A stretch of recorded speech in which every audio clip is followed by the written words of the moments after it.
while you are here, if you do nothing, become mindful of your thoughts.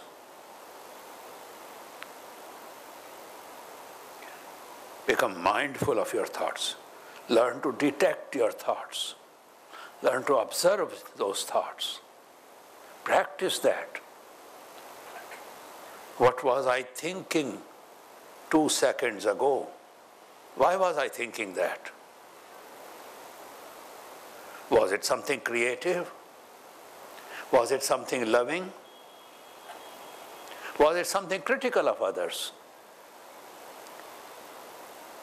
The one person or society or country or people or present situations in which you find yourself,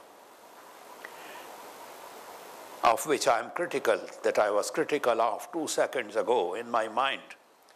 Could I have been appreciative instead?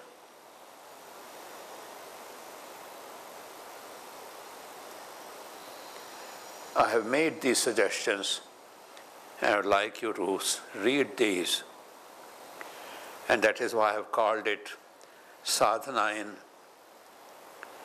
Applied Spirituality.